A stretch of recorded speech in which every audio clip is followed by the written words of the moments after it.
joining me today on DaphneToo Presents. This is author James Gelsey. Can you introduce yourself a little bit for people who are unfamiliar?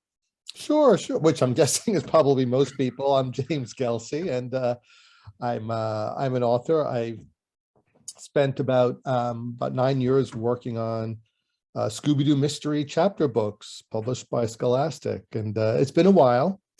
I wrote those from 98 until I guess 2007 or so. Okay. And had a great time doing it. Did a few different versions of the Scooby-Doo stuff, but you know, who doesn't love Scooby-Doo? What can I tell you? So are you a Scooby-Doo fan?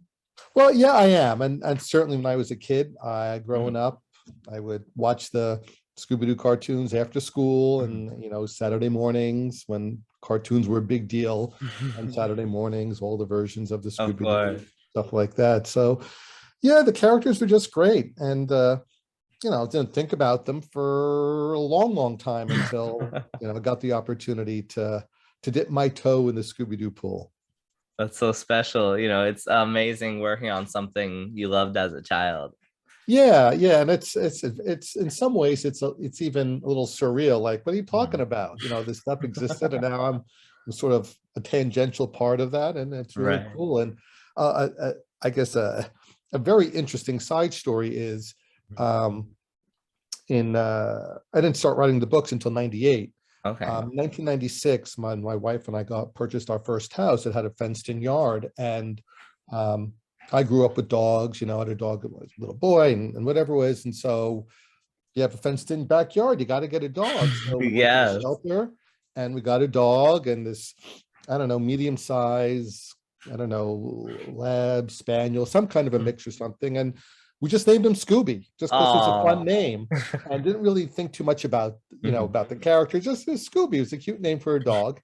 And then 2 years later, I had the opportunity to start writing these books. So, you know, I used to joke when I would visit schools and doing writing workshops and things, and kids would ask me about my dog. I'd tell them this story, and I say, if I were really smart, I would have named my dog Harry Potter. Oh, because who knows what could have happened. But you brought it on. You made it happen without I put it out there in the universe. Exactly.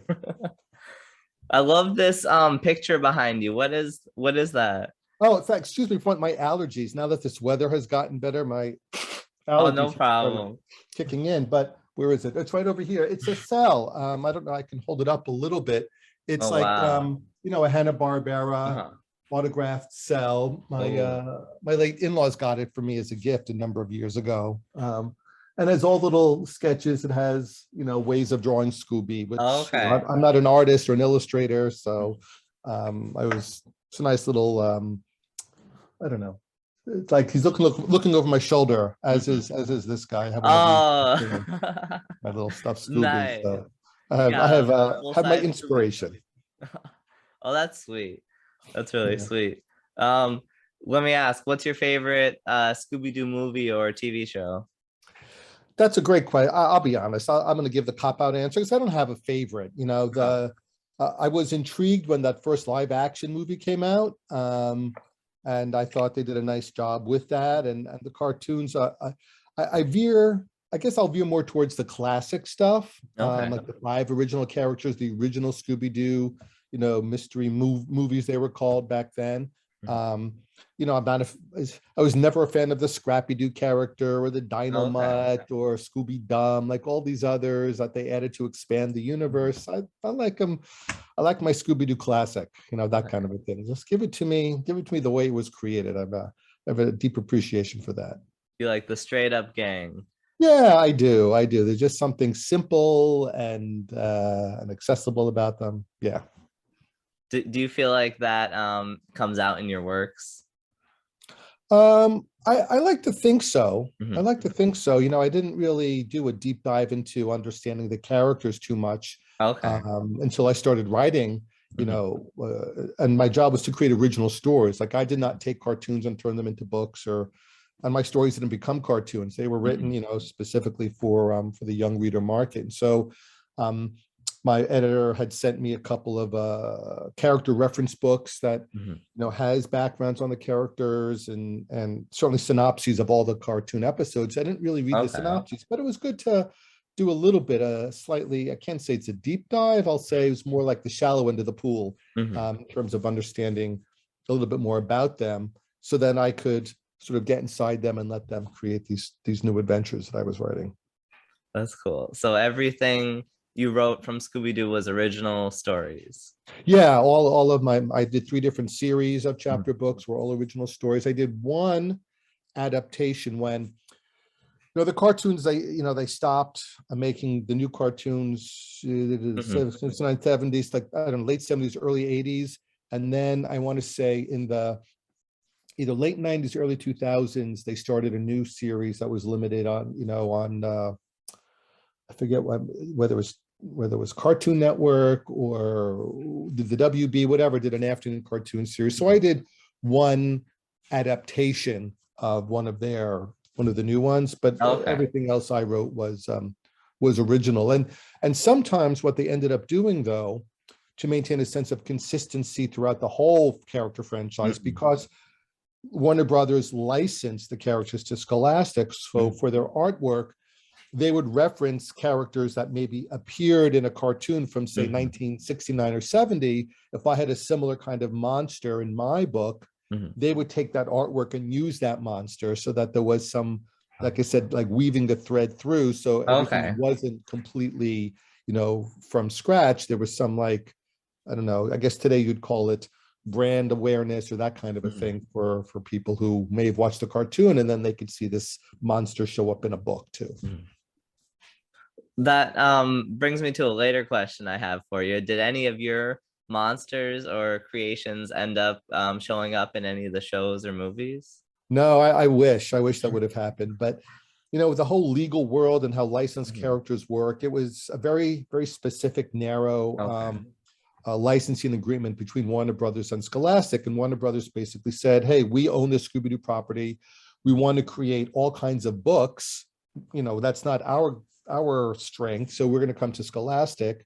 And they were given the license to use characters in original stories. And there was some adaptation of other things that other people may have done. But all of my work was created specifically to be published. And not to be licensed relicensed back or used for cartoons. Okay, so it's a very, very specific everything you've written. Yeah, absolutely. So That's interesting. I feel, listen, would it be great to see my stuff in a cartoon? Yeah, but I was honored to be, to be part of this franchise family. You're still immortalized in the Scooby history. Yeah, well, more or less. The books have pretty much gone out of print once the license expired, and I guess 2007, 2008 is when the licenses started expiring for all of the properties. So then when Scholastic, they ran out of their inventory, then they weren't allowed to republish them or reprint them or anything. So, you can go online. I'm sure you can find them on eBay or find them for resale on Amazon and things, but they're not available nearly in the quantities that they were when I was writing them. Yeah, that's why it's so hard to find all these books. It's hard to even find like a definitive list of all of them. Yeah, it doesn't exist. The only place you could find it, if you found one of my later books, in the front or the back, it would be also by James Gelsey, a list of all the other titles. So as the author, I would always get 10 copies of each of my books. So I have a little collection. So I have, if no one else in the universe does, at least I have the complete exhaustive set of all of the books. Yeah. How many total are there? Actually, I had to look this up because it's been a while, and I wrote it down on this piece of paper here. So I did a few different series. So I did this is an example of like the original series I did. This is a chapter book. So I did 36 of these. Okay, and they're all very similar, like the color of this and whatever, Scooby-Doo. And then they asked me to create a I guess more of an interactive type book. So I created these Scooby-Doo and you collect the clues mysteries. And those were my favorite as a kid, honestly. What I did with those is like there was these little mystery solving tips in there, and it was so we asked questions to kind of help the reader, solve the mystery as they're going along. So I did 8 of these, but they had other people writing these. I was the Oh. only author doing these chapter books. Mhm. They had me and a few other people doing these. And then I Okay. also then created the Scooby-Doo case files, Mhm. which was also a limited run. And this had, you know, it was more graphic. It was, Mhm. it looked like, you know, you're picking up the manila folder with all of their notes in it. And it had like puzzles to help them find the clues and things. So I came up with the concept for this, and Oh, wow. I wrote three of these, and I don't remember how many of these there were published. It was a smaller run, maybe 8 or so of those. So it was about 36 and about 44, I don't know, 5, 13, 40, 59, 49, 49 Scooby-Doo books, because then there were a couple of these chapter book adaptations I did too Mhm. of that new series. So it's 49 Scooby-Doo mystery books, in Wow. addition to other properties as well. But that Uh-huh. was my main gig. That's wow, so many different series. How did you come up with the Case Files series? I feel like those books are definitely very unique amongst all the different Scooby-Doo books we've gotten. Yeah, it was well, it goes back to when I first started writing the chapter books, and Mhm. what I needed to do, I guess I'll say my literary challenge was taking this visual, this cartoon, you know, structure and stories, Mhm. and turning them into a chapter book. And one of the hallmarks of a chapter book series is that there's a formula. Like when kids are reading them, and it's a little below middle grade, so like second, third grade is sort of the sweet spot for what was the chapter book Mhm. market. I'm sure it's still going. Um, and so having a formula was really useful for me. So what I needed to do was, and it took me probably the first 2 or 3 books to figure out what's the formula, like what's happening in these cartoons. So I had to watch a series of cartoons, Mhm. um, and to see how they were unfolding, how they were paced. And, you know, instead of having chapters, it's like, you know, acts Mhm. in between commercial breaks, basically. Wow. So I looked at, so what's happening between the first and second commercial, and the second and third, and the third and fourth commercial. And what I did was I created a structure Mhm. of what became a 9-chapter book, where chapter 1, the gang are in the mystery machine on their way to a setting, Mhm. right? Then the next chapter is they meet one of the first secondary characters who is going to be a suspect. Mhm. Then in the next chapter, they meet another character who's going to be a suspect. In chapter 4, they meet a third character who's going to be their final suspect. So they learn things about the characters in each of these suspects, like why they would want something or angry about something, right? What's going to get them going, and little things about them, something they're wearing, something they're holding, right? Mhm. Stuff that can come back as a clue later on. Right. Then in chapter 5, the monster shows up and makes the mystery happen, Mhm. right? So, you know, what I don't know, what is it here? The Viking, the vicious Viking shows up and he breaks the ride, right? So you have mystery. So what has to happen? Now the gang has to, hey, let's go look for clues, right? So chapter 6, they start looking, they find a clue. They find the clue. Oh, who does this remind them of? Who said what? What were they carrying? So then they start figuring out, oh, it has to be one of these 3 people. And next chapter, they find another clue. And then they find another clue. So by the time they found their third clue, Mhm. oh, it can only be one person. So chapter 8, it's time to set a trap. Trap time. I Right. knew it. I So knew they that would set be the trap, chapter 8. have it all figured out. But of course, the monster shows up, chases Shaggy and Scooby. The Mhm. trap goes gaflooey, but somehow in the end, you know, Scooby splat lands on top of the monster. Mhm. Chapter 9, they take off the mask. Hey, look who it is. It's, Mhm. you know, it's Raleigh Bluster, the owner of the movie studio, who blah Mhm. blah blah blah blah. Right. And um, so that's what I had to do to create these chapter book stories. So when it came time Wow. to do both the collect the clues and the case files, Mhm. all I did was took the structure that I had been using and basically shared it with the readers.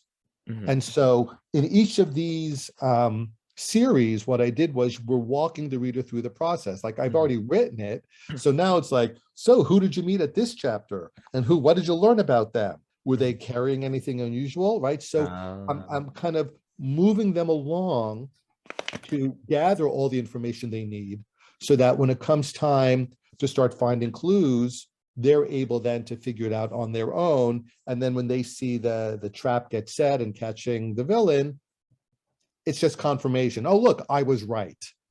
Right? Like, oh, I figured it out. So I'm an honorary member of Mystery Incorporated. So that was You're sort of the the behind elusive both of them. sixth member. Yeah, exactly right. Exactly right. So you use puzzles and questions and other ways to help them feel part of the story. Mhm. That's so interesting. We talk a lot in the Scooby community about the formula of, the formula of Mystery Inc. That's what keeps us attached, because no matter what the series, no matter where we go, we can always rely on that consistent formula. And it's Oh, fun that you absolutely. got it, you really fleshed out and, studied that formula. That's so great to hear. Yeah, and you know what? Even beyond the formula of the mystery, Hmm. there's the formula of the characters, Hmm. right? And their relationship and how they, I always talk about how they really are a great group of friends. They always support each other, right? Even though they make fun of each other, it's all done lovingly and with a Right. wink. Um, always have each other's backs, and from the reader's perspective, they can always be counted on, to behave a certain way, or say a certain thing or react to certain things, so that for the reader, Mhm. they're just like you just said, they're the sixth member of the gang. It's like they can be friends with them too. They can feel like they're traveling through Exactly. this adventure with them. So I think it's the formula of the mystery structure itself, as well as, you know, hanging out with people you love to hang out with. And for me, that's what it was Exactly. too. Being able to write stories is like, how much fun is it to write stories with these people Mhm. and dog? Right, you're just hanging out with some old friends. That's all it is. Yeah, exactly. Exactly. So, do you have a favorite book that you've written? Mm, you know what? I really, listen, I'll be honest. It's been a long time. I can't remember them all to be, I Okay. will say that there are certain stories that I feel like when I sat down and I had the idea, like it just flowed out of me. Like I'm like typing away and it's happening, and it's like I'm not even writing it. It's like I'm just sitting here and I'm watching it play out, and I'm just Mhm. like writing down what I'm seeing, like I'm recording everything Mhm. as it's happening in real time. Wow. And something like the Spooky Strikeout was one of those. The Vicious Viking was one of Mhm. those.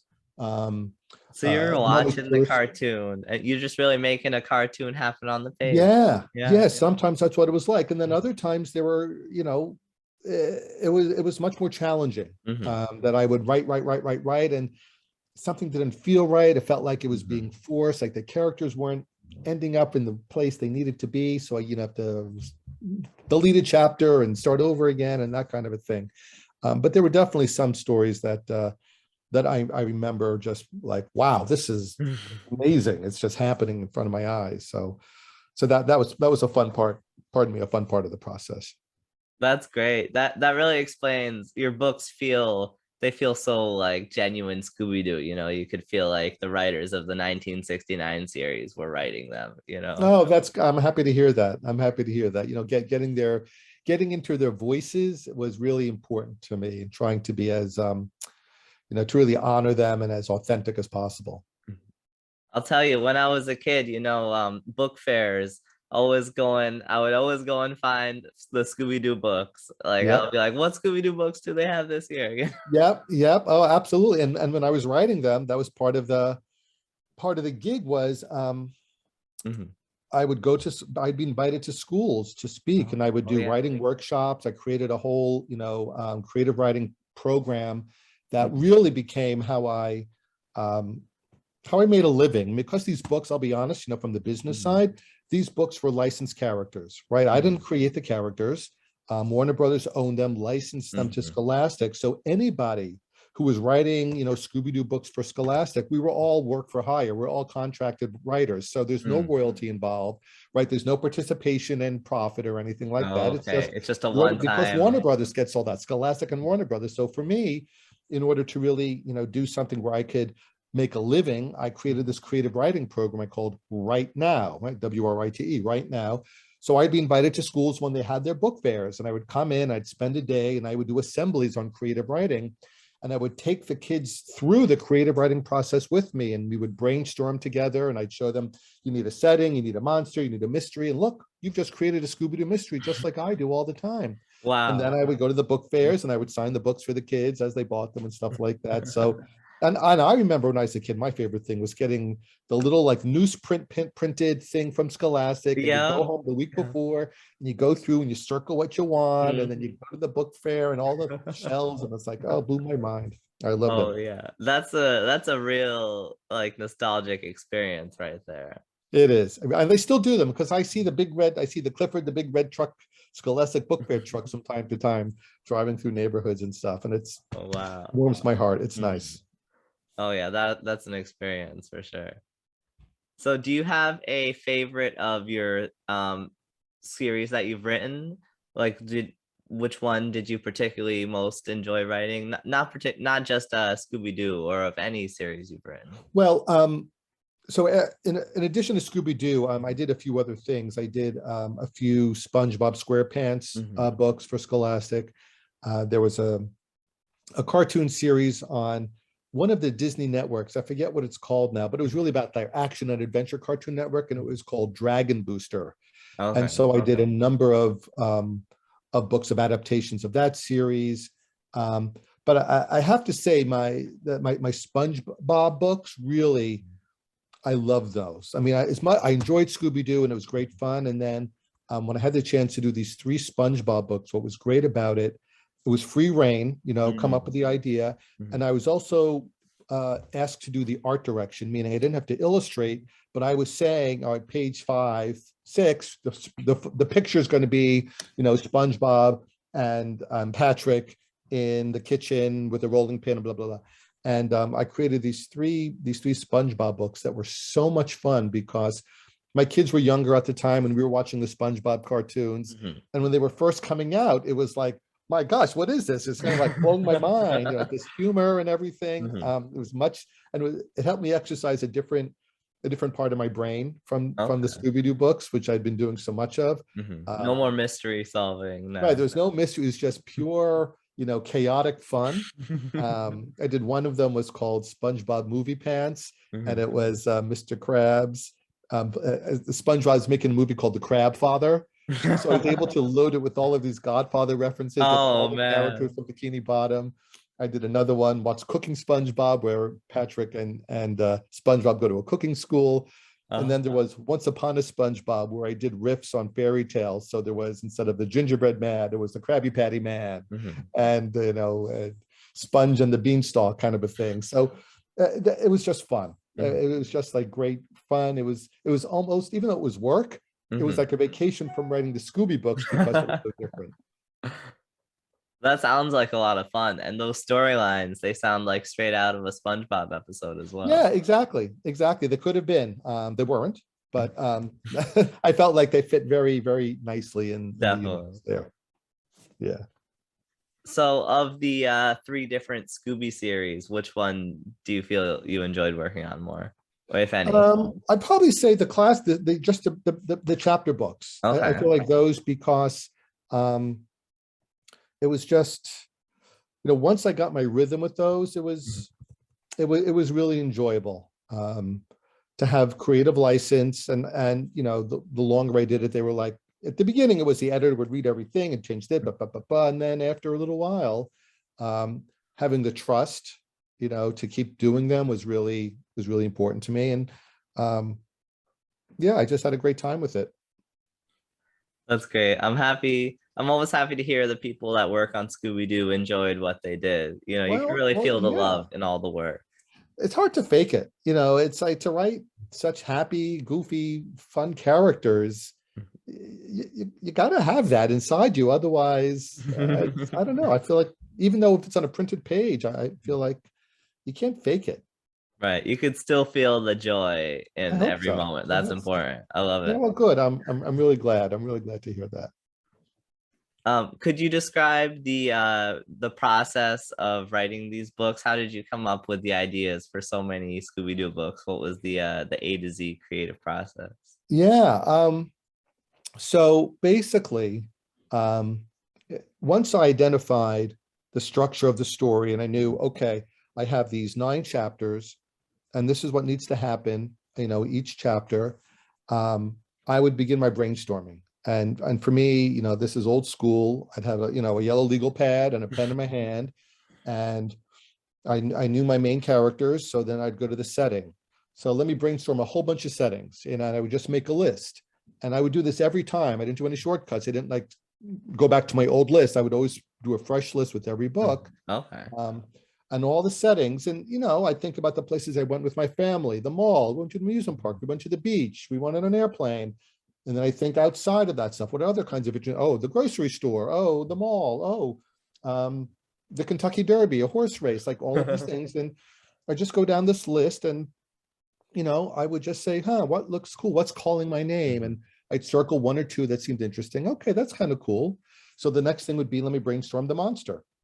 So if we're going to go one of these kinds of places, what kind of monster could show up? So all kinds of crazy monsters I would think of. And same thing then with the mystery. Then once I started narrowing it down, it's like, all right, so if you're going to have this kind of a monster at this kind of a place, what could he do? All right. So it's a popcorn monster at a movie theater. Well, what could he do? Well, he could, but break the projection, break the screen. So, he could scare everyone away and blah, blah, blah. So you come up with all of these possibilities. And then once I had a nice combination of those three things, I'd go to the next step, which was my secondary characters who become the suspects, the clues, and then the solutions. So I figure out, well, who then could be in this setting? What kinds of people would they meet there? It's a movie theater. So you'd have a projectionist, you can have a ticket seller, you could have a concession person, you could have the director whose movies being premiered, you could have the owner of the theater, right? You could have a whole, the newspaper critic who's coming in. So all of these possible people, not only why they are there, their legitimate reason, what could be their beef with the movie theater? And then once you figure out everyone's motive, you narrow it down to three of them. And it's like, okay, who do I want to be guilty? Because you have to start with the solution before you can right. So I figure out which one's guilty, and then I come up with the clues. So we have these three people who are at the movie theater for various reasons: a newspaper critic, right, the movie theater critic, the concession, and the owner of the theater, right? They're all there. What would they all have? What are the objects? What would they? So the critic's going to have a pen and paper with him, right, to take notes during the film. But would the concession person have that? No. But maybe they would both have a special commemorative button because it was the premiere, but this person wouldn't have that, and he would have this tie, and the uniform is the same. So I figure out what are those objects. And then once I had all those pieces, the last pieces, all right, what's the trap going to be? How is the gang going to try to capture this monster? I know what the monster is. Oh, it's a movie monster, right? So how are they going to catch the movie monster? I don't know. Let's make him fall into a big pot of the butter that they use for the popcorn. Great. So how do we get him there? And then once I have all of these individual pieces, then I write the story. Then I'm just putting them, and then I'm just connecting them. Then I'm just putting the prose together that gets the gang from here to meet this person, to meet that person, to meet that person, and all that stuff.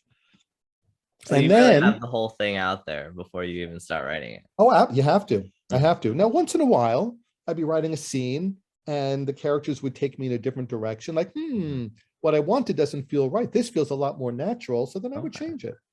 Right? It's just me. I can make whatever changes I want. So that would happen from time to time. So I finished the draft, and typically, because of the nature of my contract, I'd have about 2 to 4, probably about 2 to 4 weeks to turn around a manuscript. So I'd write them relatively quickly, and then I would send it into my editor. And unless there were major revisions, I wouldn't see it again. My editor, she would do whatever she had to do, play with this, move the sentence here and there. And then Scholastic managed everything with the illustrations. Like, I never met the illustrators. Really? I did not have any input into the illustrations. Everything, the editor would be in charge of that, would say, okay, for chapter 1, based on what's written here, we need an illustration of the mystery machine in the middle of this parked in front of a movie theater. We need Shaggy and Scooby in front of the popcorn stand. And we need Velma and Daphne and Fred looking at a movie poster, right? So she was in charge of coming up with all of those, what those pictures were going to be. And then Scholastic had, I guess like art studios or whatever, groups of talented individuals, not based at Scholastic or even in Warner Brothers, but Warner Brothers approved illustrators at studios around the world. Actually, I found out that one who did most of my books was in Argentina. I was just going to ask you, honestly, I just interviewed an artist from Argentina. I wondered if you had worked together. It was Duendes del Sur was the name. Yeah, that's the studio he was from. exactly. So they did most Wow. of the illustrations for. It's funny they had one studio or one group of illustrators for the first 4 books, and then they changed Mhm. because this is funny. The third book was Scooby-Doo and the Sunken Ship. Mhm. It takes place at a beach. And the first batch of illustrations came back with the gang at the beach in their bathing suits.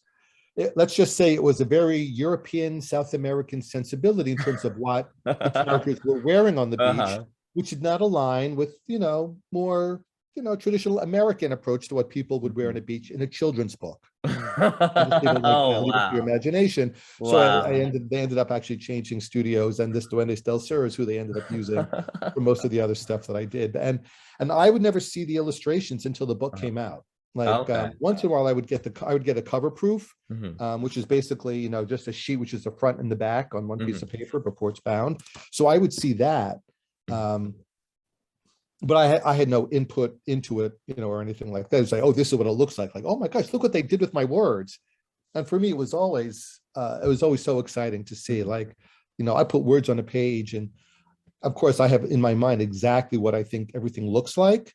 Mhm. Um, and the degree to which the illustrators matched that to me was a representation of how clear I was in my writing.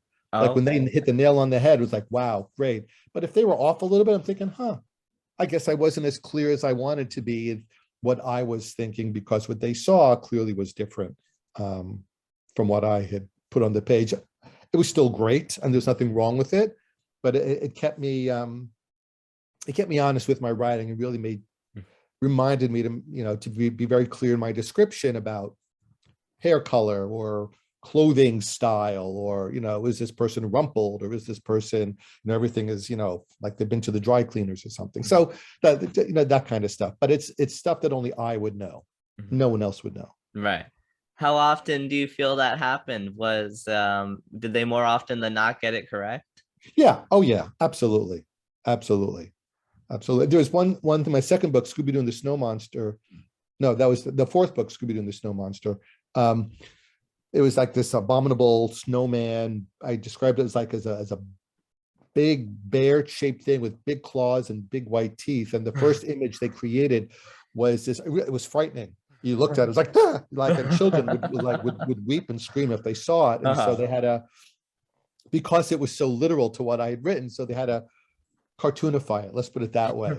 So instead of like each individual Mhm. fang like this, it looked more like those vampire teeth we would put in as Mhm. kids, that kind of a thing. Like, and instead of big like steely claws, it looked like the snow monster had a manicure, had just come Mhm. back, got his nails done or something. So they make adjustments to sort of smooth the edges, I Mhm. guess.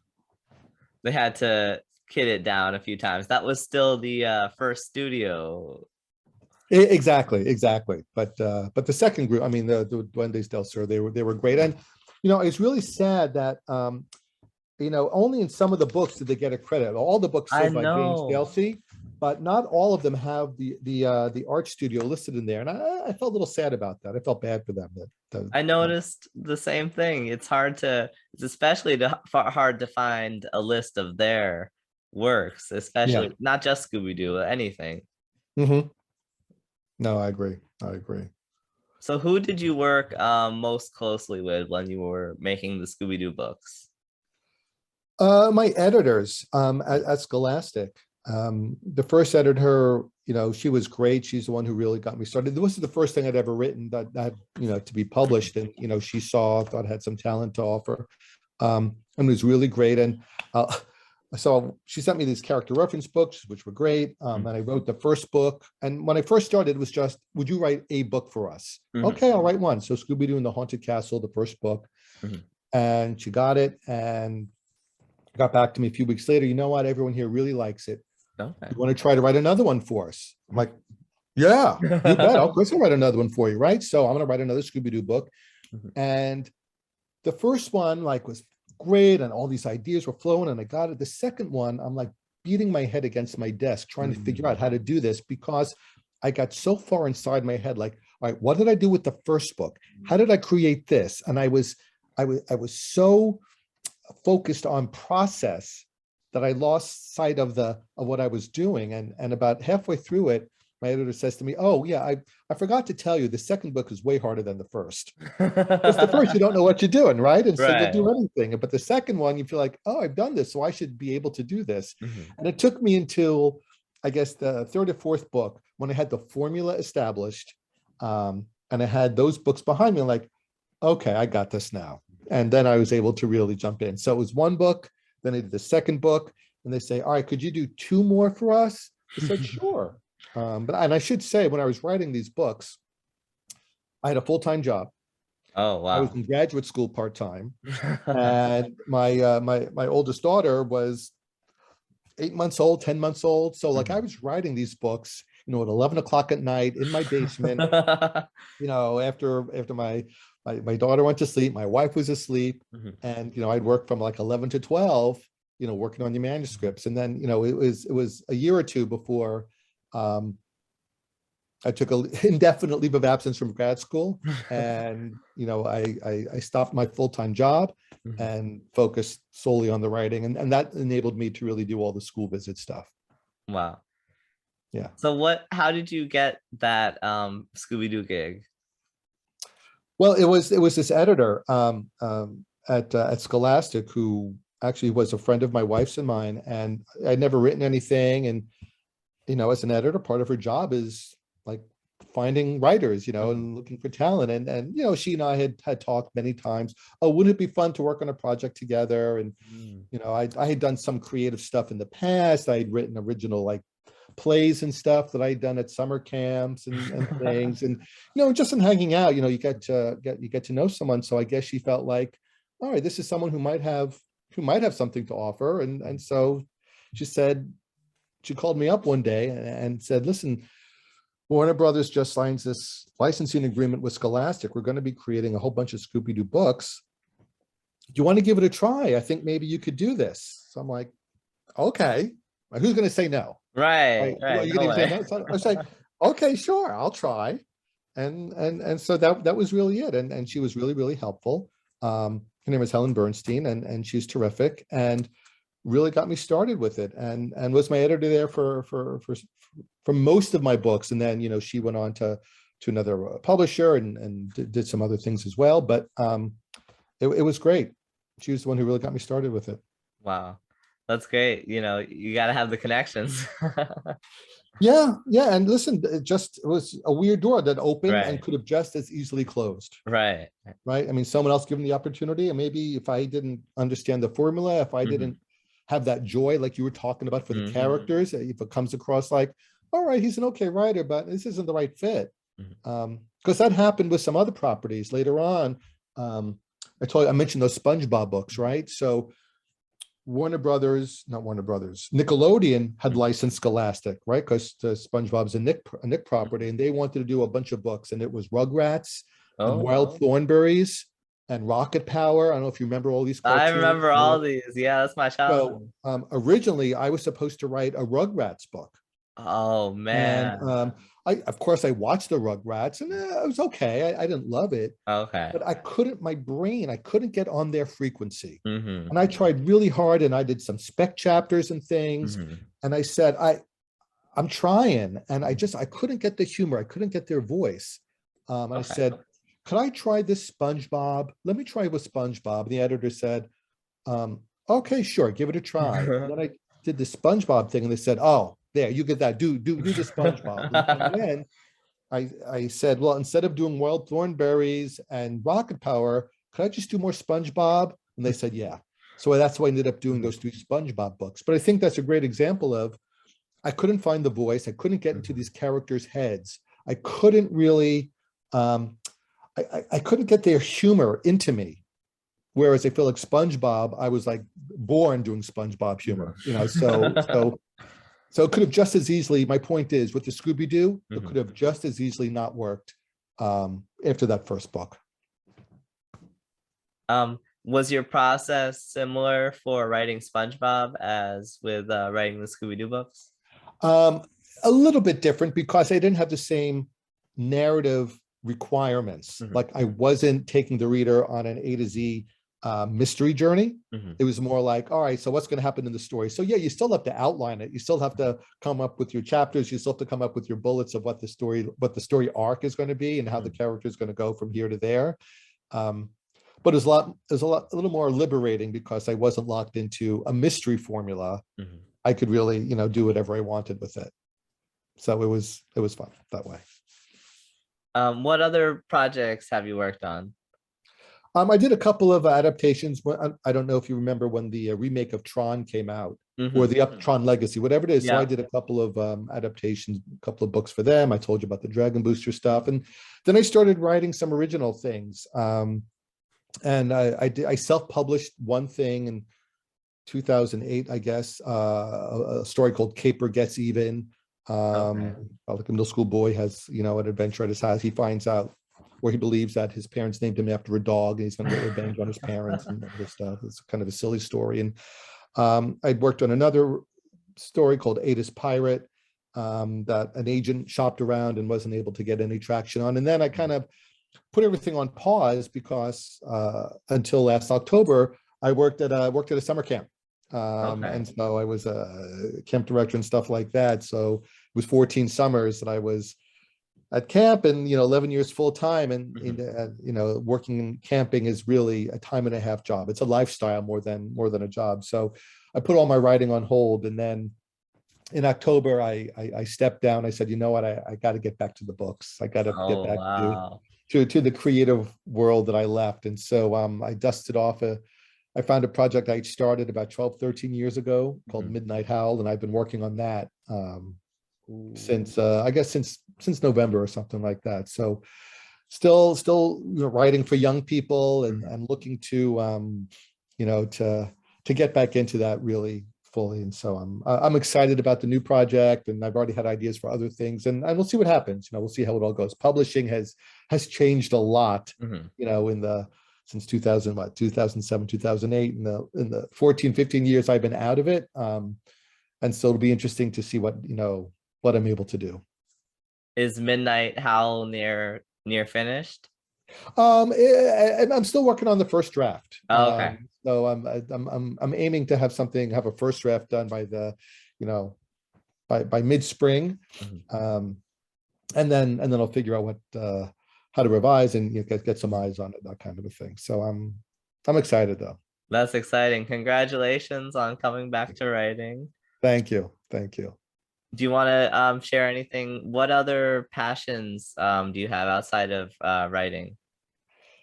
Well, I love cooking. I've always done all the cooking in our house. And, so food for me is a big deal, and I'm always looking for recipes, and really enjoy being in the kitchen and just creating. And I use recipes most of the time, but I also just like kind of throwing things together and seeing, kind of making like like Scooby-Doo monsters, just kind of like making new creations and things. And oh, I love that.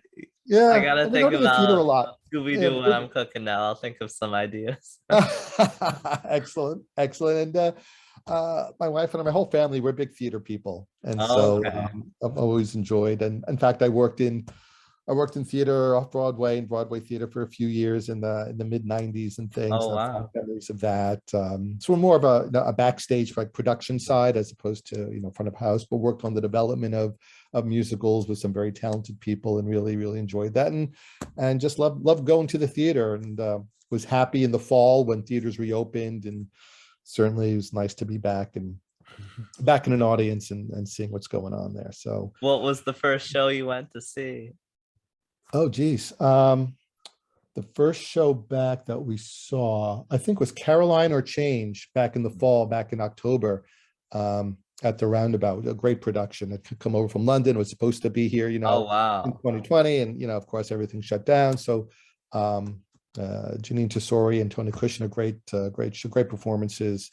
And just we've done a little bit of everything. Plays. We saw Music Man, in January. We've gone all over, from one person show, all this stuff. So we've seen a lot of stuff, and I'm about to sit down to see for the spring, now that the spring shows are opening. Want to get a few shows on the calendar before the summer kicks in, and The summer comes, and I'm looking forward to the summer since I've been at camp for the past 14 summers. Your I'm first looking summer forward. for a long time. Exactly. I don't know what people do with themselves during the summer. I'm so excited to be home and go to a pool and go to the beach and all these great things that I understand people do during the summer. So find out, do they exist? Yeah, exactly. Did you or do you plan on seeing the new Scooby-Doo live show that's touring right now? If I'm being honest, I'm embarrassed to say this is the first I'm hearing of it. So Oh, tell me more about this. It's called Scooby-Doo and the Lost City of Gold. You can actually check out the second episode of my show. I interviewed the puppeteer who was in charge of designing all the puppets for this new production. So they were originally supposed to start back in 2020, but so now they've just restarted in January or February, and they're on their first run right now. Wow, interesting. I'll have to look into that. Yeah, I hadn't heard about that. So thanks for bringing that to my attention. I was gonna go see it, but I had to miss it. Unfortunately, I had to get surgery. Oh gosh, surgery, but it worked. It was okay. I'll find it somewhere. Did it already pass through New Jersey? Yeah, it's already gone through. Oh, okay. Yeah, but I'm gonna go chase them on the road somewhere. Oh, that's great. Good for you. Scooby-Doo's fans like you. That's great. There's quite a big community, surprisingly. Like when I first joined, I'm like, oh, there's a lot of people who love Scooby-Doo still. It's very nice. Everybody is so, lots of love. Exactly. Absolutely. It's like, these characters are ageless. What they stand for is ageless. Exactly. And the joy they bring. It's for me, when I would go to these elementary schools, like in the 2000s, knowing that the show started in '69 when I was young, right? So I was watching it when it first came out, and just to see the love of these kids for these characters, 30, 40, 50 years later, right. I mean, it's remarkable. And, I will say that the characters resonate on so many different levels.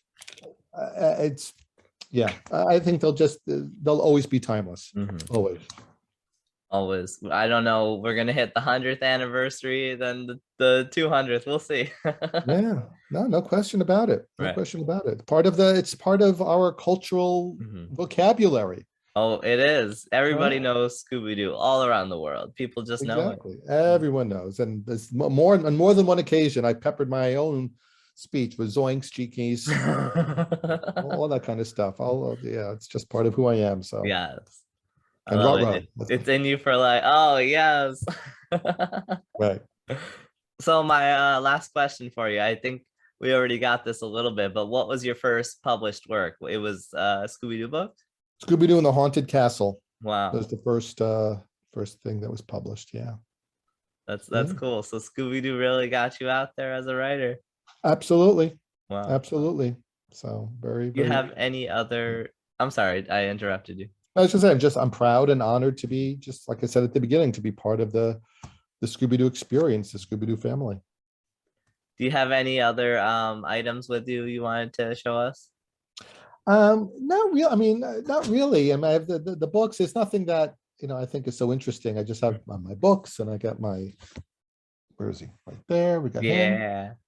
No, I don't think so. I think I'm good. Well, thank you so much for coming on the show today. It was a real pleasure talking to you. A privilege spending time with you. Thanks again for inviting me. I'm really happy to be here. And everyone else out there, keep on reading, keep on Scoobying. Yes. Do you have anybody you want to give a shout out to, or tell us where we can find you? You know what? I'm keeping a low profile these days. Okay. On social media. I haven't quite cracked that yet a little bit, but you found me on LinkedIn. Yeah, sure. there you go. And once I have something to share with the world, I'm sure I'll be out there on social media and stuff. So I first have to get a little tutorial on those things. I know I'm showing my age, but one step at a time. Well, we'll see you out there. Thank you so much for coming on the show, and have a great night. Thanks, Tucker. You too. Bye-bye. Thanks for joining DaphneToo Presents.